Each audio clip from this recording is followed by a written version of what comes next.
परम पूज्य प्रातः स्मरणीय त्याग मूर्ति वीतराग परम तपस्वी, हम सब के प्रेरणा स्रोत, मार्गदर्शक,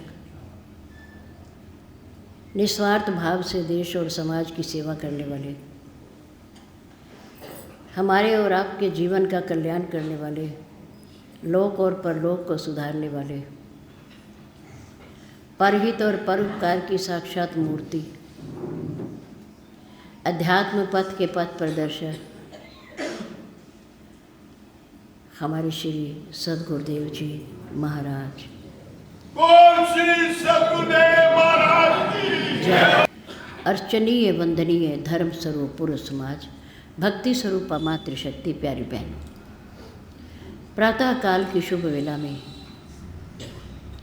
श्री लक्ष्मी नारायण मंदिर जी के भव्य प्रांगण में परम पूज्य गुरुदेव जी के चरणारविंद में परमपिता परमात्मा को साक्षी मानते हुए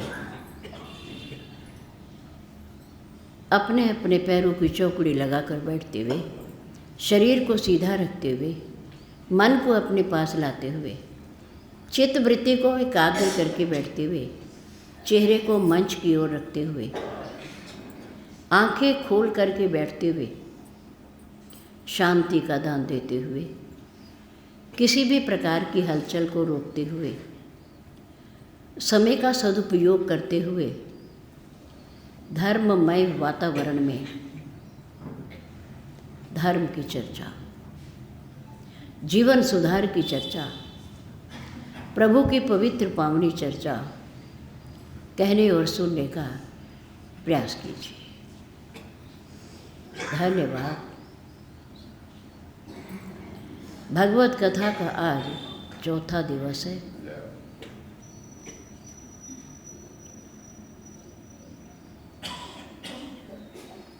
संत महापुरुष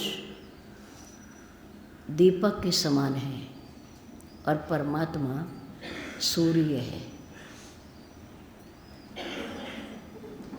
सूर्य पूरे जगत को प्रकाशित करता है, प्रकाश देता है, लेकिन संत महापुरुष जहाँ रहते हैं, जहाँ जाते हैं, जहाँ बैठते हैं, वहाँ प्रकाश ही प्रकाश होता है।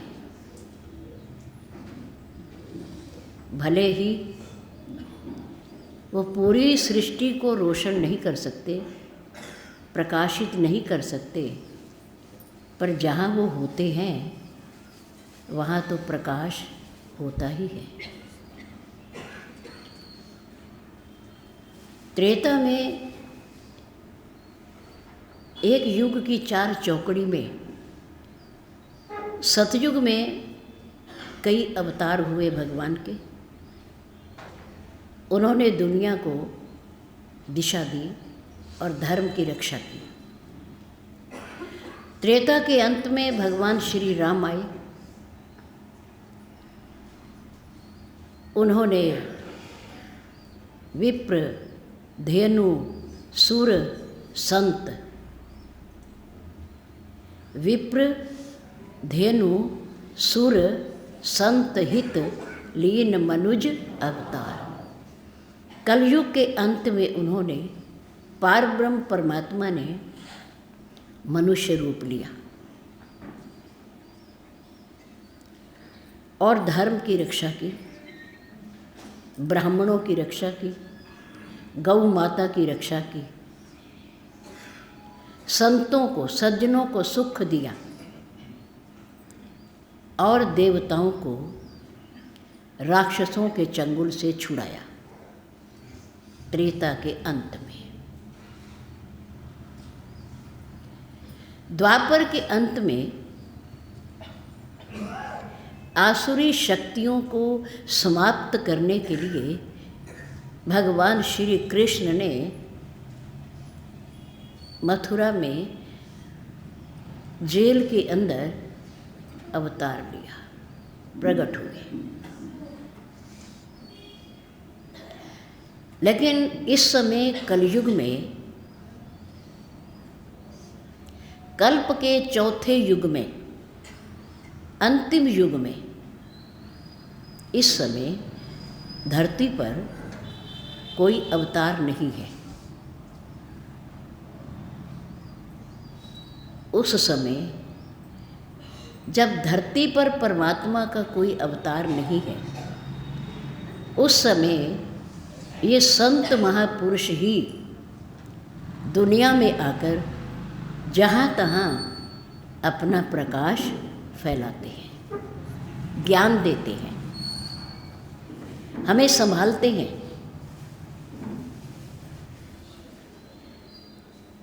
हमें धर्म के मार्ग पर चलने की प्रेरणा देते हैं, हमारा कल्याण करते हैं। होगा, अवतार होगा, कलयुग के अंत में होगा, अभी नहीं। अभी तो दुनिया में धर्म बहुत है, कथाएं होती हैं, कीर्तन होते हैं, सत्संग हो रहे हैं, दान पुण्य हो रहा है, लोग तीर्थ कर रहे हैं, व्रत कर रहे हैं, दान पुण्य हो रहा है। अभी तो बहुत कुछ है। और इस कलयुग की आयु ग्रंथों में लिखी है 4,32,000, 4,32,000 बरस। और अभी द्वापर को गए हुए 6,500 बरस हुए। सिर्फ 4,32,000 में से 6,500 बरस को घटाएं तो अभी तो बहुत है, बहुत है। अभी पता नहीं क्या क्या इन आँखों से देखना पड़ेगा, क्या क्या कानों से सुनना पड़ेगा। 4,32,000 को 2 गुना करें तो द्वापर की आयु, उसको 3 गुना करें तो त्रेता की आयु, और उसको 4 गुना करें तो सतयुग की आयु। इतनी आयु है। सतयुग में मनुष्य की आयु हजारों बरस होती थी, क्योंकि जप तप होता था, व्रत होते थे, नियम से लोग रहते थे, संयम से रहते थे।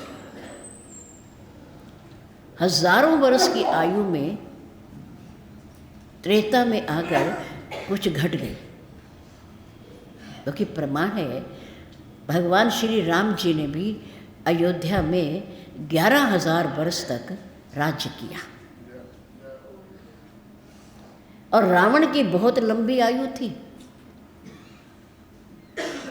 और महर्षि वशिष्ठ सूर्य कुल के गुरु थे, वो कई राजाओं के साथ रहे और राजा दशरथ के साथ भी रहे।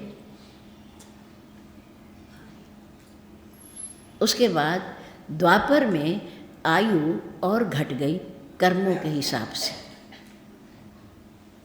और अब कलयुग में तो कोई भाग्यशाली ही 100 का आंकड़ा पार करता है,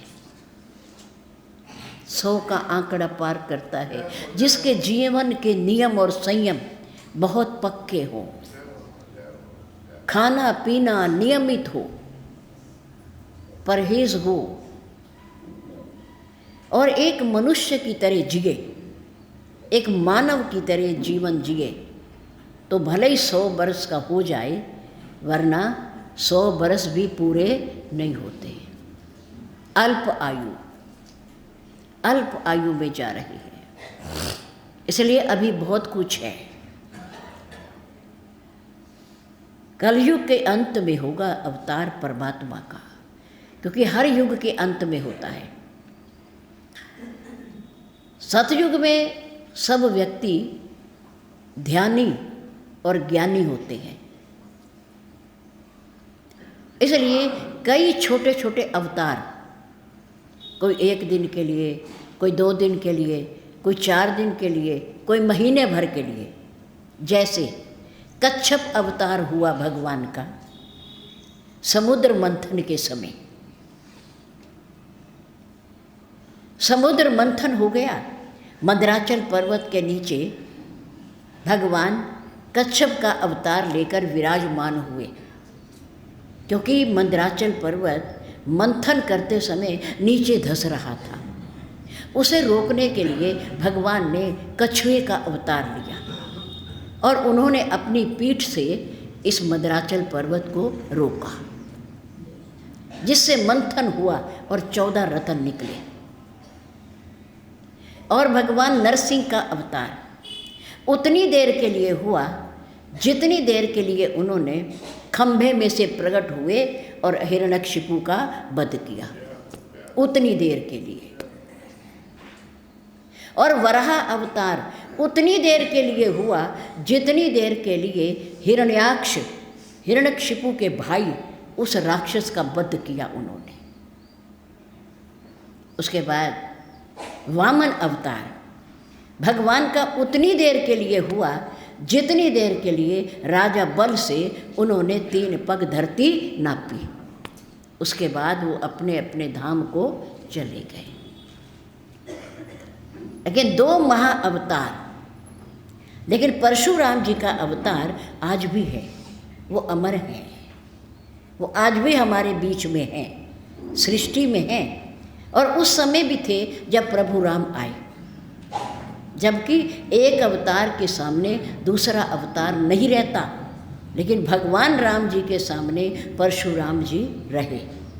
और उसके बाद वो तपस्या करने के लिए चले गए और आज भी तप में लीन हैं भगवान परशुराम जी।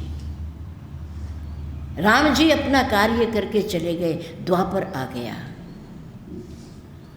द्वापर में उनके राज्य का प्रभाव था अभी त्रेता के, जो प्रभु राम ने नियम बनाए, सज्जनों को सुख दिया, संतों की रक्षा की, गौ माता की रक्षा की, धर्म की स्थापना की। सब देवी देवता अपने अपने लोक को चले गए, धर्म की स्थापना हो गई। उसके बाद द्वापर आया। द्वापर में कर्म धर्म घटने लगा, बुद्धि व्यक्ति की दूषित होने लगी, आयु कम होने लगी और सज्जनों की धीरे धीरे इस दुनिया में कमी होने लगी। और अभी राजा परीक्षित थे जब कलयुग का पदार्पण हो गया। राजा परीक्षित और कलयुग का आमना सामना हुआ है, आपस में मिले हैं, बातचीत हुई है और उसके रहने के स्थान निश्चित किए हैं राम महाराज परीक्षित ने कलयुग के रहने के। कलयुग जहाँ मदिरा पान होता हो, जहाँ शराब पी जाती हो, जहाँ जुआ खेला जाता हो, जहाँ पर स्त्री प्रसंग हो, जहाँ व्यक्तियों की कामनाएं अधिक विस्तार ले चुकी हो और बुद्धि धीरे धीरे दूषित हो रही हो, धर्म कार्यों में मन न लगता हो।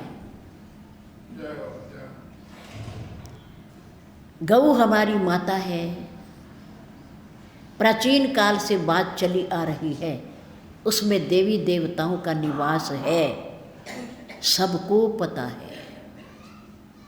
अब इतनी संख्या में आप लोग यहाँ बैठे हो, क्या आपको नहीं पता कि गौ को हम क्या कहते हैं?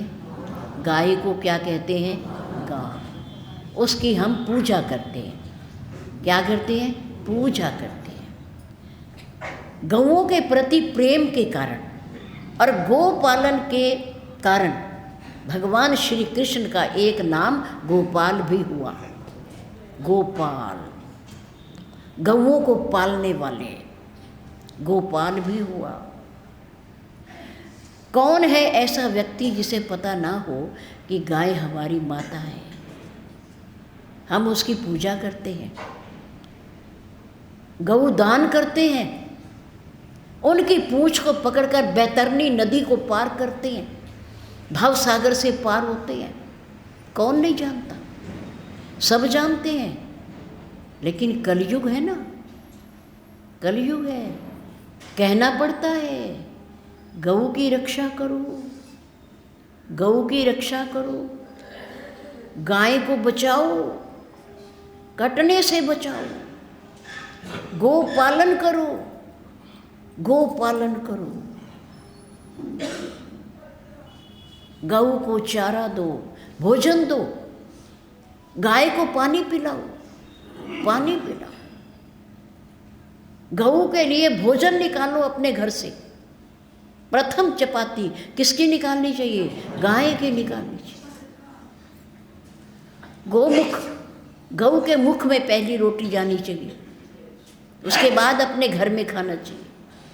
अगर गऊ को भोग लग गया तो सब देवी देवताओं को भोग अपने आप लग गया, क्योंकि सब देवताओं का निवास गाय में है, गाय में है। फिर आज बड़े लंबे लंबे भाषण दिए जाते हैं, लोगों को इकट्ठा किया जाता है। गऊ की रक्षा, गऊ को कटने से बचाओ, गऊ को माता मानो, गऊ को राष्ट्रीय पशु घोषित करो। अरे वो तो पहले हिंदुओं की माँ है, उसे घोषित क्या करना, वो तो हमारी माँ है। जैसे एक माँ अपने बच्चे का दूध पिलाकर लालन पालन करती है, ऐसे ही गऊ के दूध से भी बच्चे का भरण पोषण होता है। माँ दूध न पिलाए, गाय का दूध देते रहो, तो माँ की ऊर्जा से ज़्यादा गाय के दूध की ऊर्जा होती है, उसमें शक्ति अधिक होती है माँ के दूध से भी। माँ तो ममता के कारण पिलाती है, लेकिन गऊ को कौन सी ममता है? और कितनी बढ़िया बात है, श्री महाराज जी कभी कभी बैठकर विचार करते थे कि देखो क्या अद्भुत बात है, परमात्मा ने गाय के अंदर ऐसी कौन सी मशीन लगाई है।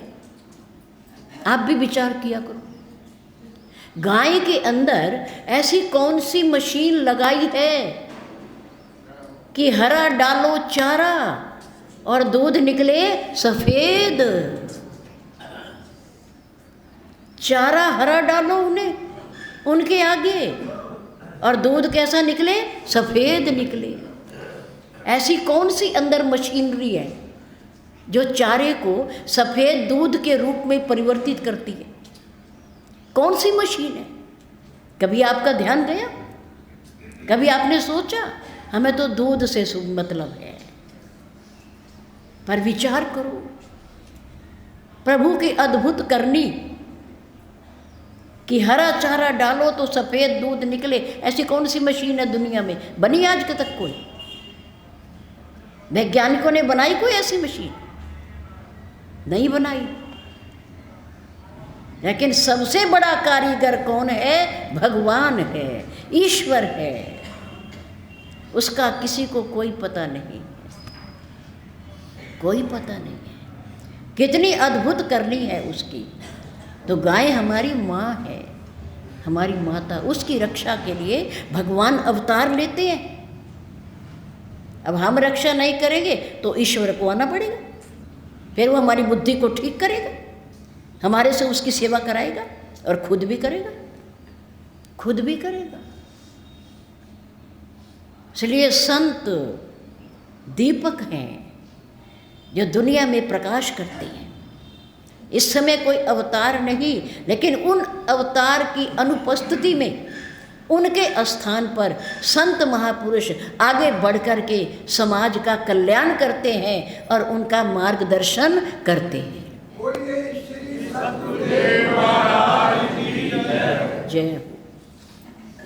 संत परमात्मा से, महात्मा परमात्मा से किसी भी प्रकार से कम नहीं होता।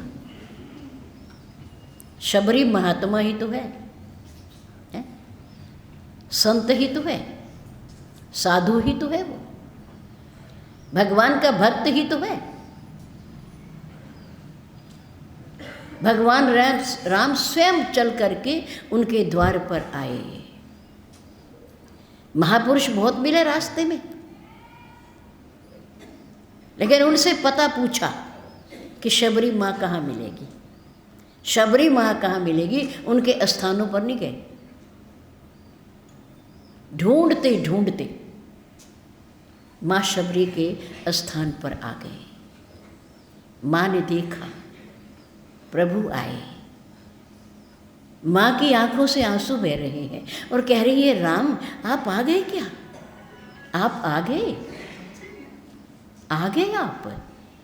मेरे राम मुस्कुरा रहे हैं कि मेरी माँ मेरे प्रेम में कितनी पागल है, कितनी पागल है। माँ ने कहा, आइए आइए बैठिए, आइए। प्रभु आगे बढ़े, मेरी माँ ने प्रणाम किया। शबरी माँ ने प्रभु के श्री चरणों में प्रणाम किया। परंपरा है प्रणाम करने की, बड़ों के आगे, भगवान के आगे, संतों के आगे, गुरुदेव के आगे प्रणाम करना चाहिए, झुकना चाहिए, नम्रता। इतने बड़ी भक्त होकर जिसके द्वार पर स्वयं भगवान चल कर के आए, जीवन में कितनी नम्रता है, कितनी सरलता है उनके जीवन में। प्रणाम किया और इतने आंसू बहाए, इतने आंसू बहाए कि प्रभु के श्री चरण अपने आप धुल गए। जय श्री राम, जय श्री राम, जय श्री राम। माँ ने कहा, प्रभु आइए बैठिए, मैं जल लाती हूँ, मैं जल लाती हूँ, आपके चरणों को पखारूंगी, मैं अर्घ्य दूंगी, मैं अर्घ्य दूंगी।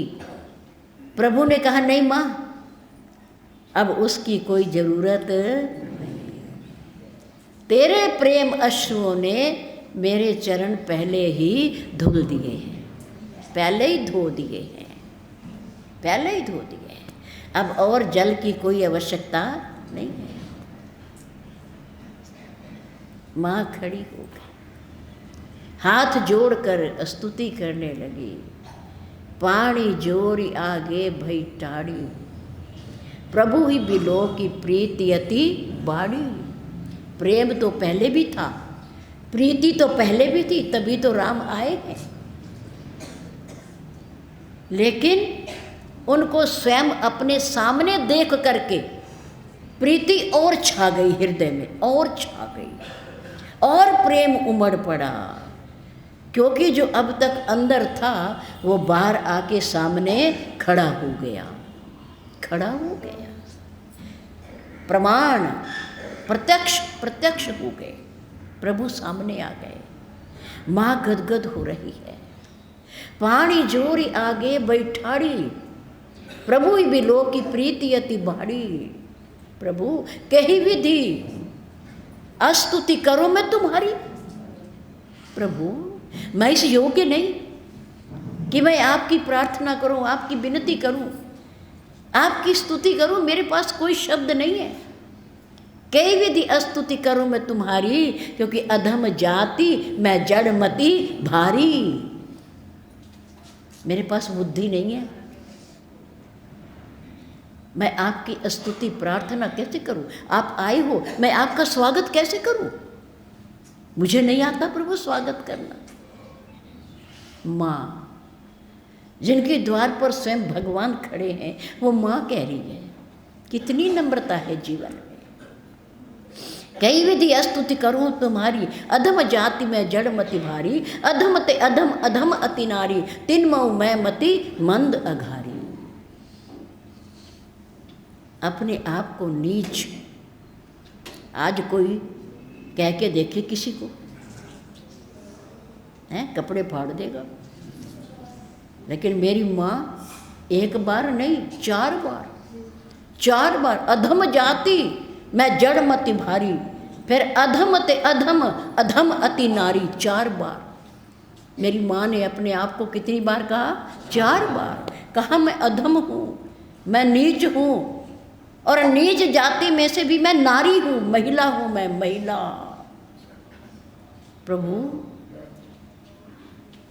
ये तो मेरा सौभाग्य है कि आप आए हो, मुझे दर्शन दिया, मेरे गुरुदेव के आशीर्वाद को आपने सत्य किया। उनका आशीर्वाद है कि तुझे दर्शन होंगे। उनके वचन को सत्य करने के लिए आप दर्शन देने आए हो मुझे, वरना मेरी कहाँ किस्मत, मेरे कहाँ भाग्य, कौन सा मेरा जप तप है कि मैं आपके दर्शन कर सकती। माँ कितनी सरलता से प्रभु के आगे अपनी भावना रख रही है। मेरे राम ने कहा, कह रघुपति सुन भामनी बाता, मानहु एक भक्ति कर नाता। मैं संबंध अगर किसी से जोड़ता हूँ तो धन के आधार पर नहीं, जाति के आधार पर नहीं, चतुराई के आधार पर नहीं, किसका कितना बड़ा परिवार है उसके आधार पर नहीं, कितने लोग इसे जानते हैं इसके आधार पर नहीं, कोई शरीर से कितना बलवान है इसके आधार पर नहीं। कह रघुपति सुन भामनी बाता, मानहु एक भक्ति कर नाता। जाति पाति कुल धर्म बढ़ाई, धन बल परिजन गुण चतुराई। भक्तिहीन नर सो है कैसे, बिन जल बारिद देखिए जैसे। मेरी माँ, मैं अगर जगत में दुनिया में, वैसे मेरे सारे अपने हैं, मेरी संतान है सारे,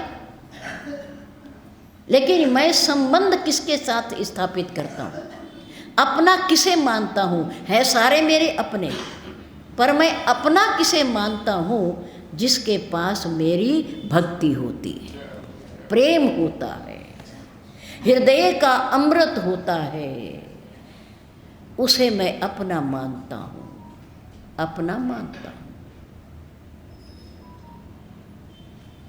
प्रभु ने कहा, माँ जो मैं कहने जा रहा हूँ वो तुझे कहने की ज़रूरत नहीं है, क्योंकि वो तेरे पास पहले से है, पहले से है, कहने की ज़रूरत नहीं। पर दुनिया के लिए, आगे के समाज के लिए, संसार के लिए मैं आपको उपदेश दे रहा हूँ, उपदेश। और जहाँ भी गए मेरे राम किसी को उपदेश नहीं दिया। आप देखना, अत्रि ऋषि के यहाँ गए, कोई उपदेश नहीं, उनका आशीर्वाद। मैं ऋषि भारद्वाज के पास गए, कोई उपदेश नहीं, उनका आशीर्वाद। मैं ऋषि वाल्मीकि जी के पास गए, कोई उपदेश नहीं, आप पढ़ के देख लेना, आशीर्वाद की याचना, आशीर्वाद की याचना। रास्ते में कई महापुरुष मिले, भेंट हुई, पर किसी से कोई उपदेश नहीं है। केवल एकमात्र माँ शबरी ऐसी है जिसके पवित्र स्थान पर बैठकर भगवान श्री राम ने उपदेश दिया, उपदेश दिया, नवदा भक्ति का उपदेश दिया। 9 प्रकार की भक्ति, 9 प्रकार की। नंबर 1, प्रथम भक्ति संतन कर संगा। पहली भक्ति, भगवान की पहली सीढ़ी, अगर आपका विचार है प्रभु की तरफ बढ़ने का, तो उसके संत से, उसके भक्त से प्यार कीजिए, उनका संग कीजिए, उनकी क्रियाओं को देखिए, उनके जीवन को देखिए, उनसे कुछ सीखें, सीखें। प्रथम भक्ति संतन कर संगा, दूसरी रति मम कथा प्रसंग। कहीं नहीं कहा, किसी को नहीं कहा कि मेरी भक्ति करो, मेरा भजन करो, मेरी तरफ चलो, मेरा ध्यान करो, किसी को नहीं कहा, केवल माँ शबरी को कहा। दूसरी रति मम कथा प्रसंगा। प्रेम से, सम्मान के साथ, आदर के साथ, श्रद्धा के साथ संतों का संग करते करते उनके श्रीमुख से जो वचन निकले भगवत कथा के रूप में, उन्हें बैठकर श्रवण करो और भगवान की लीला से प्रेम करो, प्रेम करो। दूसरी रति, रति मीन प्रेम। भगवान की कथा से क्या करो? प्रेम करो। दत्त चित्त होकर बैठो, सावधान होकर बैठो, मन को एकाग्र करके बैठो कथा सुनते हुए। ये वो अमृत है जो वक्ता से सीधा श्रोता के अंदर जाता है, अंदर जाता है। कोई बीच में और माध्यम नहीं होता, सीधा उनके पास पहुंचता है। दूसरी रति मम कथा प्रसंगा, मेरी कथा सुनो। पहले संतों का संग करो, उनका सम्मान करो, आदर करो, उसके बाद उनसे मेरी कथा सुनो। उसके बाद भाव सागर से तरने के लिए एक मार्गदर्शक की आवश्यकता होती है।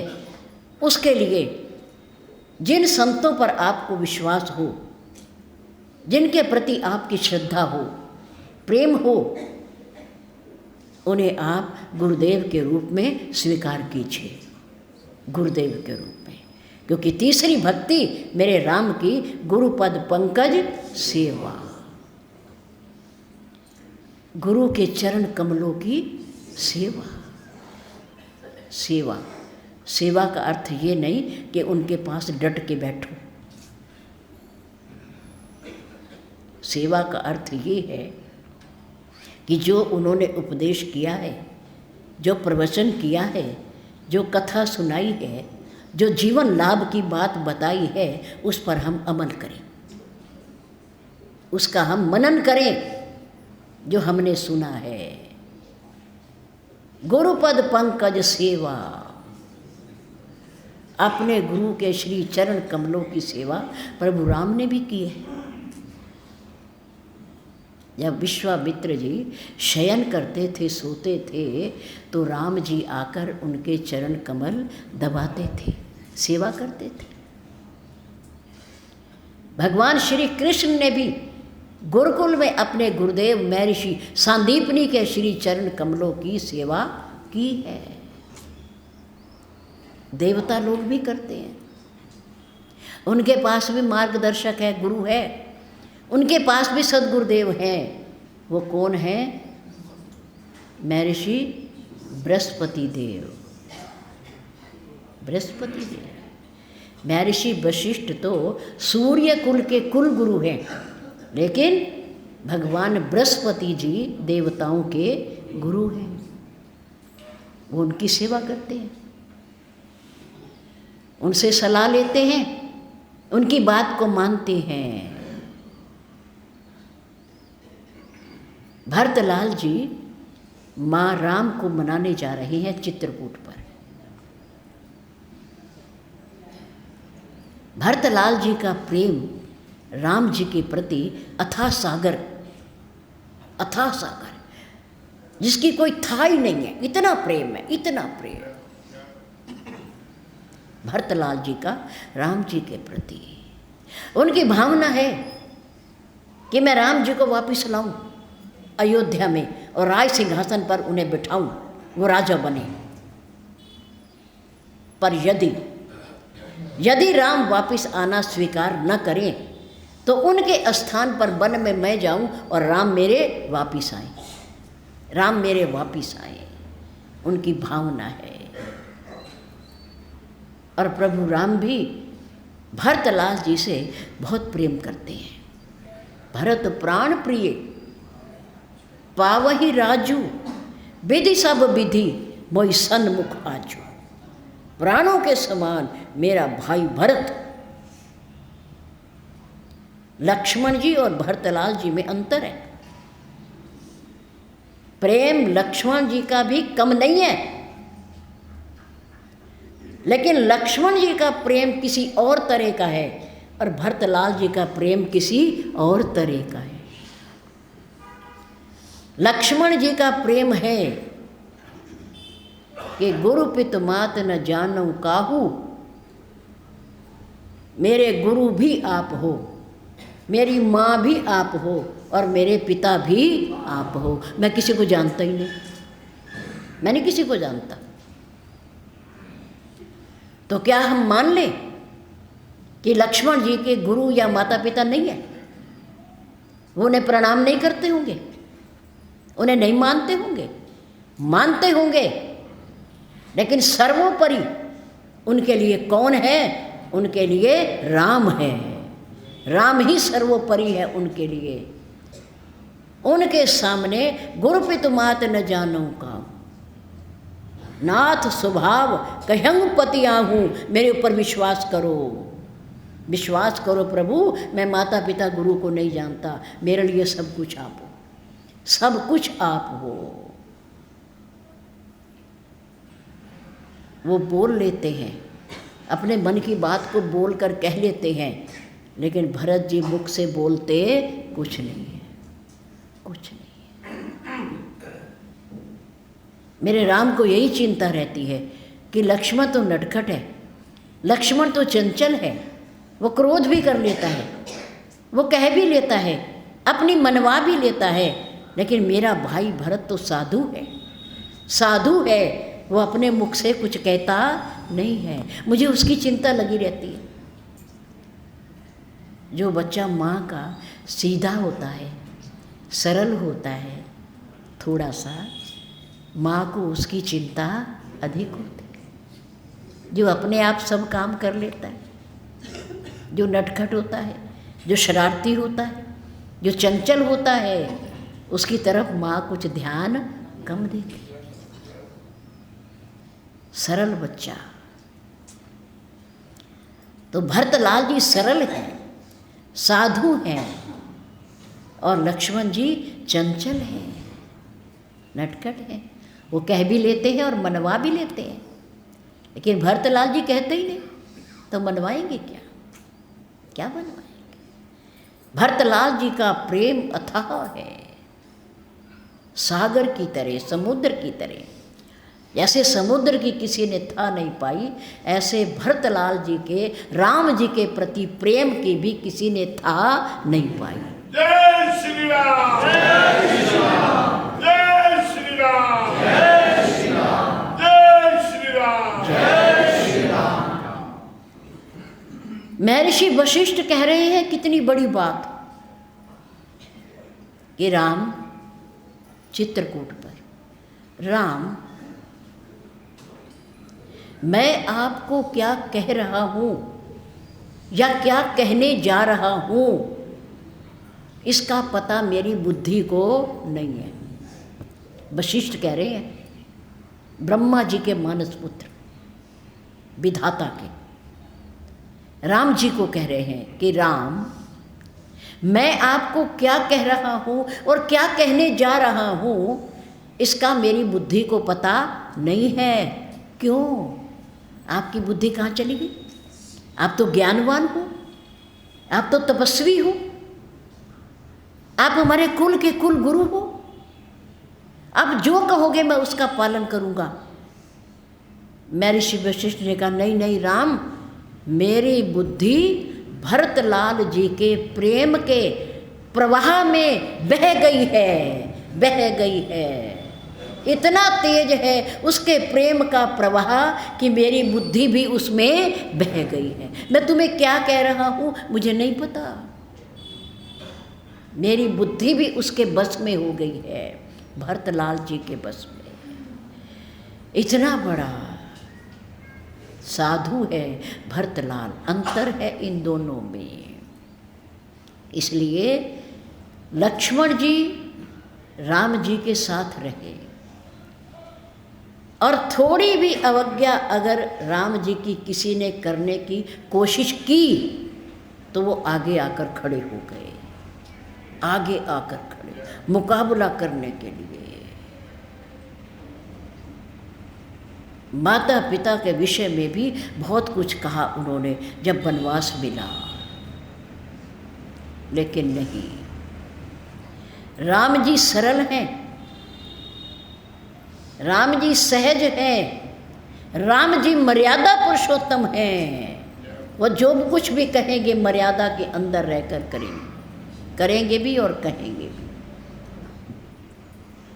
और जब सुमंत वापस आने लगे तब भी लक्ष्मण जी ने कुछ कटु शब्द कहे, लेकिन राम जी ने कहा, हे तात, ये बालक है, ये अनजान है, ये नहीं जानता मैं क्या कह रहा हूँ। जो इसने कहा है लक्ष्मण ने, उन शब्दों का प्रयोग पिताजी के सामने मत करना, क्योंकि वो पहले ही दुखी हैं, पहले ही शोक में हैं, वो और दुखी हो जाएंगे। मत कहना, मत कहना।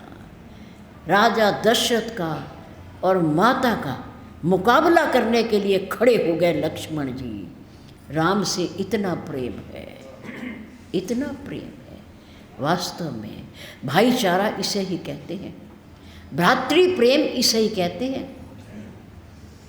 भाई के लिए वनवास राम को हुआ है, लक्ष्मण को नहीं हुआ। 14 बरस कौन वनवासी? 14 बरस राम वनवासी, लक्ष्मण नहीं है, सीता भी नहीं है संग में, अकेले राम को वनवास हुआ है। लेकिन साथ कौन गया? लक्ष्मण और माँ सीता दोनों गए, प्रेम के कारण। किसके कारण? प्रेम के कारण। भ्रातृ प्रेम के लिए धर्म पत्नी का त्याग, धर्म पत्नी का त्याग।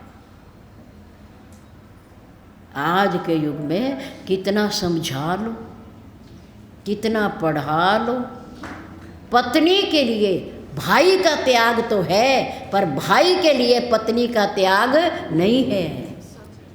है कहीं आदर्श? है ऐसा कहीं नमूना जो हमारी संस्कृति में, हमारे सनातन धर्म की परंपरा में है? है कहीं ऐसा? देखो, पतिव्रत धर्म की प्रकाष्ठा माँ सीता के अंदर।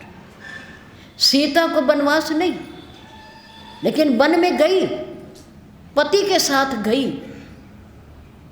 आज की कोई नारी या महिला होती, कहती वनवास तुम्हें हुआ, मुझे नहीं हुआ, मुझे नहीं हुआ, आपको हुआ, मेरे तो मायके में बहुत कुछ, मैं वहाँ चली जाऊँगी, मेरा भरण पोषण हो जाएगा, तुम चिंता मत करना, मैं रह लूँगी वहाँ। ये अधर्म है। ये क्या है? अधर्म है। यही धर्म का ह्रास है।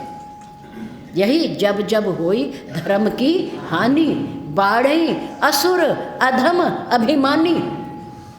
अधर्म के कारण ही जब जब दुनिया में अधर्म होता है, तब तब आसुरी शक्तियाँ बढ़ती हैं, अधर्म बढ़ता है, अनाचार होता है, अत्याचार होते हैं सज्जन लोगों पर। लेकिन ये सदाचार है। राम जी ने कहा, रुको सीते, रुको, तुम क्या करोगी? तुम महिला हो, तुम नारी हो, तुम वन के कष्टों को क्या जानती हो? तुम हमारे साथ नहीं जाओगी, तुम माता की बाद में सेवा करोगी, सेवा करोगी। कुछ और अच्छी भली नारी होती तो कहती, अच्छा चलो कोई बात नहीं, आप 14 वर्ष रह आओ, मैं पीछे माता जी को देख लूँगी। थोड़ी बिल्कुल ऐसे निकृष्ट होती तो कहती, मैं अपने घर जा रही हूँ, तुम वन में जाओ, तुम्हारे माता पिता तुम्हें वन दिया, मुझे नहीं दिया, मैं जा रही हूँ। लेकिन थोड़ी विचारवान होती तो राम जी के कहने से रुक जाती और कहती, मैं माँ को देख लूँगी, कोई बात नहीं, आप हो आओ। हो जाता है, ऐसा कह देता है आदमी, और करते भी हैं। लेकिन सीता जी ने कहा नहीं। सीता जी ने कहा, मैं आपकी अर्धांगिनी हूँ, मैं आपकी पत्नी हूँ, धर्म पत्नी हूँ, मैं दुख सुख की साथी हूँ मैं। आप वन में रहोगे तो मैं महलों में नहीं रह सकती। नंबर 2, मैं आपकी परछाई हूँ, मैं आपकी परछाई हूँ। और याद रखो, शरीर से कभी शरीर की परछाई अलग नहीं होती, नहीं होती। मैं आपसे कैसे अलग हो जाऊँ, आपके बिना कैसे रह लूँ मैं? यह हमारा धर्म है, ये पतिव्रता धर्म। पतिव्रता धर्म के कारण ही रावण सीता जी को 1 वर्ष वहाँ रहने पर भी हाथ नहीं लगा सका, हाथ नहीं लगा सका। कल एक खबर पढ़ रहे थे, एक ऑटो पे बैठकर एक महिला नैनीताल की तरफ घूमने गई, अकेली थी। वैसे नारी को कभी अकेला कहीं जाना नहीं चाहिए, सुंदरता की प्रतीक है ये, आकर्षण है इसमें, माया है ये, भगवान की प्रकृति है ये, इससे दुनिया है, ये दुनिया से नहीं है, महिला से ही दुनिया है, महिला से ही सृष्टि है, सृष्टि से महिला नहीं है, याद रखो। देवी होती है ये। ऑटो में बैठ गई, उस ऑटो वाले का मन बेईमान हो गया। वो उसे 1.5 किलोमीटर तक दूर किसी दूसरे रास्ते पर ले गया। वो समझ गई कि ये रास्ता वो नहीं है जहाँ मैं जाना चाहती हूँ, जहाँ मैं जाना चाहती हूँ। उस औरत ने, महिला ने उसे रोका, वो रुका नहीं, उसने नीचे छलांग लगाई ऑटो पे। ऑटो वाला रुक गया, उसने मार पिटाई की, उसने उसका मोबाइल भी छीन लिया, लेकिन उसने परवाह नहीं की, अपने पैसों की भी परवाह नहीं की, इज्जत को बचाया, जंगल की तरफ भाग गई। और पूरी रात उस महिला ने जंगल में बिताई। सत्य घटना है, कल ही पढ़ी हमने। महिला आकर्षण का केंद्र है, इसलिए महिलाओं को कभी भी ऐसे वस्त्र नहीं पहनने चाहिए जिससे दूसरों की दृष्टि उस पर पड़े। हमारे महाराज जी कहते थे, चिकने और चुस्त वस्त्र शरीर को खराब करते हैं, और जितनी इनके सौंदर्य पर लोगों की दृष्टि पड़ती है, उतनी इनका जो व्रत है, सदाचार है, वो कम होता जाता है। इनकी मुख की शोभा उतनी कम होती जाती है। इसलिए पहले हमारे यहाँ थोड़े से पर्दे की प्रथा थी, पहले थोड़ी सी, बड़ों से लिहाज करते थे, बड़ों के आगे सिर नंगा नहीं रखते थे, सिर ढक के बैठते थे और घूंघट भी करते थे।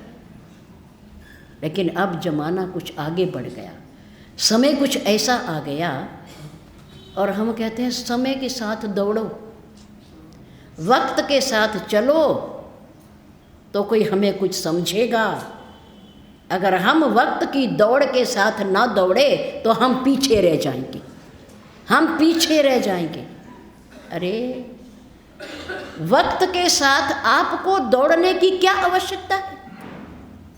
आप सही रास्ते पर हो, आप धर्म पर हो, आप सदाचार में हो, तो वक्त के साथ दौड़ने की आवश्यकता नहीं, बल्कि वक्त आपके साथ दौड़ेगा, आपके साथ दौड़ेगा।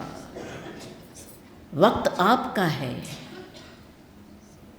वक्त कोई अलग वस्तु नहीं है, अलग तत्व नहीं है, वक्त आपका है, क्योंकि आप जीवित हैं, आपके पास बुद्धि है, आपके पास ज्ञान है, आपके पास शक्ति है, आप शक्ति का प्रयोग करो। रावण माँ सीता को धमकाने आया और अपनी तलवार उठाई। माँ ने धरती पर पड़ा हुआ एक तिनका उठाया और उसके आगे कर दिया, उसके आगे कर दिया। रावण हंसा, वाह वाह सीते, त्रिलोक विजयी रावण को डराना चाहती हो, और वो भी एक तिनके से, एक तिनके से डराना चाहती हो।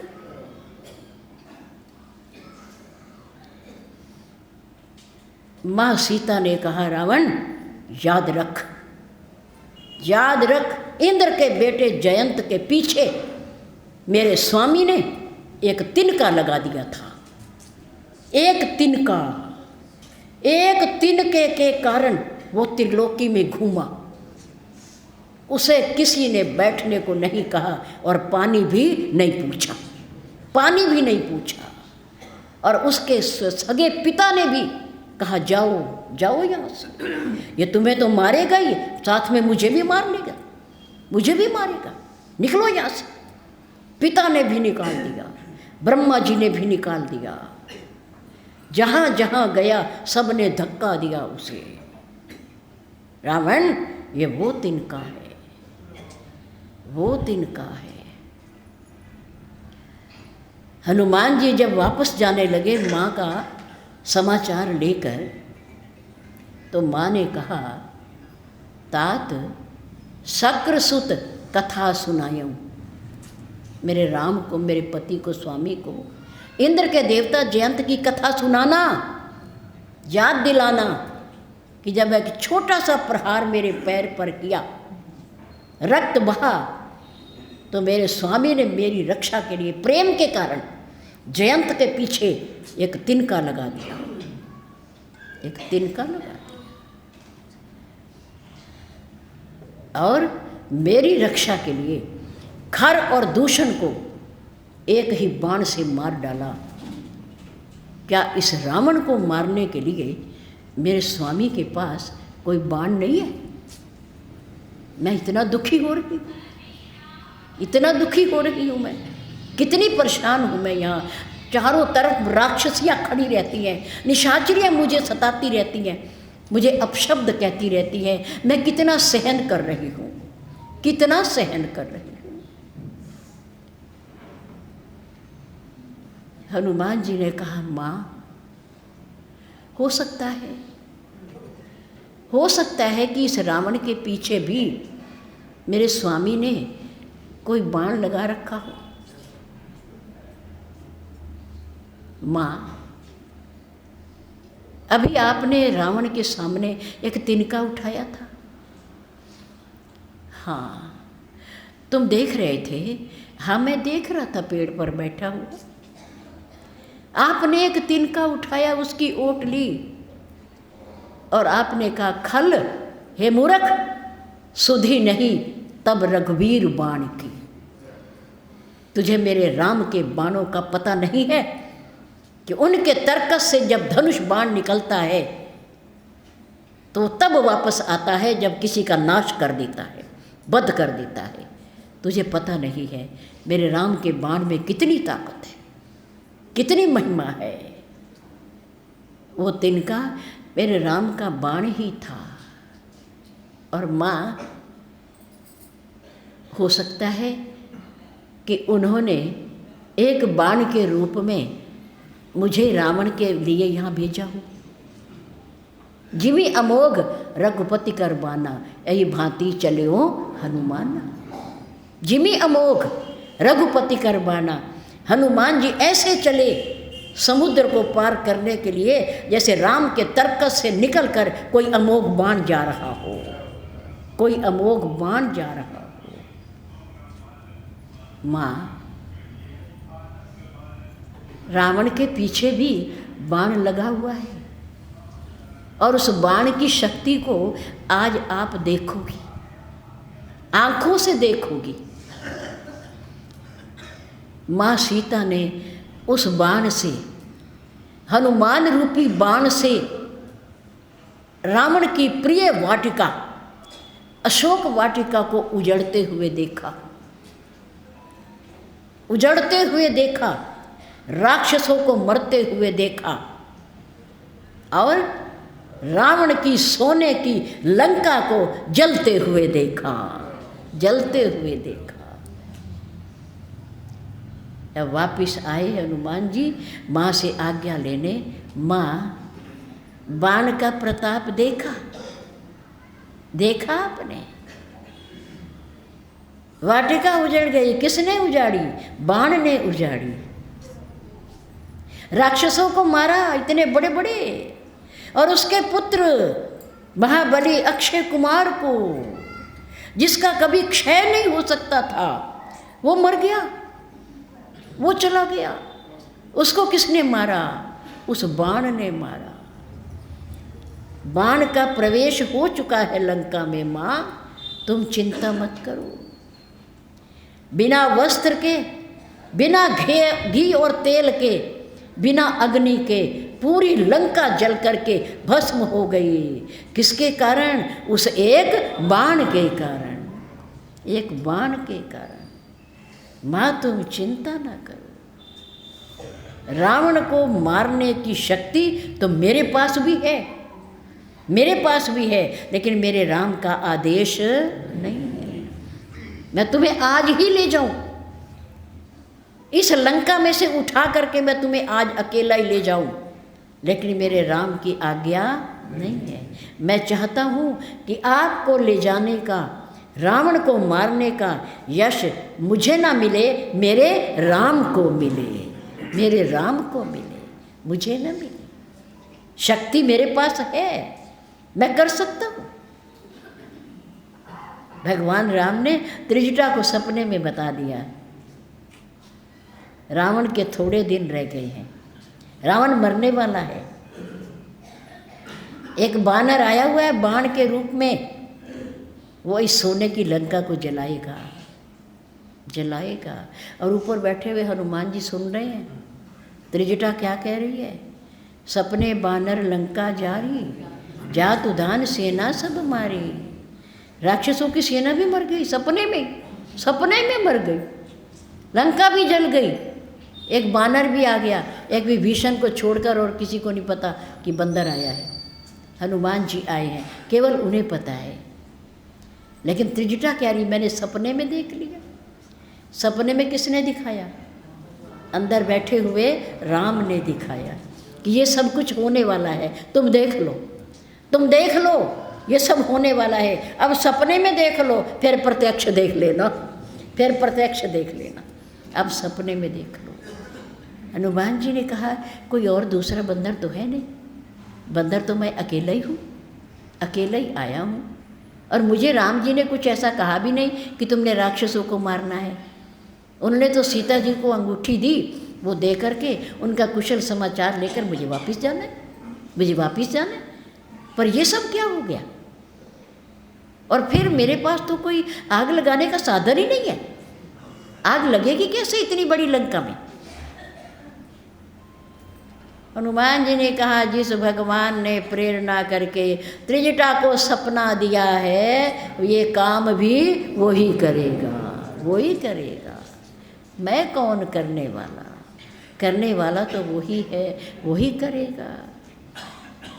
और वास्तव में लंका जलाने का सामान लंका वालों ने ही, जब विपरीत दिन आते हैं, विपरीत समय आता है, तो सीधा भी उल्टा हो जाता है, सीधा भी उल्टा हो जाता है। अब रावण का नाश होने का समय है, इसलिए हर कार्य विपरीत हो रहा है। क्योंकि सीता माँ को पराई स्त्री का अपहरण करना, बुरी दृष्टि डालना उस पर बहुत बड़ा पाप है, बहुत बड़ा पाप है। इसलिए प्रभु राम के भाई भरतलाल बड़े सरल और साधु हैं, उनका प्रेम निश्चल है, निश्चल प्रेम है। मेरे राम ने एक बार घोषणा कर दी चित्रकूट पर कि कहो करो सोई आज। भरतलाल, मैं तुम्हारे प्रेम के वशीभूत इतना हूँ कि आज आप जो कह दोगे मैं उसे पूरा करूँगा। अब देवता तो हो गए निराश ऊपर बैठे हुए, और अयोध्यावासी हो गए प्रसन्न, क्योंकि भरतलाल जी ने सीधे सीधे कह देना है कि चलो प्रभु वापस चलो। और इन्होंने कह ही दिया कि जो आज तुम कह दोगे मैं उसे मान लूँगा, मैं पूरा करूँगा। अयोध्यावासी प्रसन्न हो गए, लेकिन वो नहीं जानते कि भरतलाल जी का प्रेम कितना है, कितना प्रेम है। वो ये कह ही नहीं सकते, सेवक कभी स्वामी को आदेश नहीं देता, याद रखो। सेवक अपने स्वामी को, शिष्य अपने गुरुदेव को कभी आदेश नहीं देता। भरतलाल जी ने कहा मैंने कोई आदेश थोड़ी देना है, मैंने तो प्रार्थना करनी है कि मेरी ऐसी भावना है, भावना है, मेरा आदेश नहीं है कोई, मुझे कहना नहीं है कुछ भी, मेरी तरफ से गुरुदेव कहेंगे, मैं कुछ नहीं कहने का। ये है भाई भ्रातृ प्रेम, भाई का भाई से प्रेम, जो आज एक आदर्श है, आदर्श है। वास्तव में भाई के प्रति भाई के प्रेम का यदि उदाहरण देना होता है कहीं, तो राम और भरत, राम और भरत का उदाहरण दिया जाता है, क्योंकि इन दोनों का प्रेम अमर है, अमर है। गुरुपद पंकज सेवा, तीसरी भक्ति अमान, चौथी भक्ति मम गुण गान करहि कपट तजी गान। इसकी चर्चा कल होगी। धन्यवाद। श्री सद्गुरुदेव महाराज की जय। आज का प्रसाद हमारे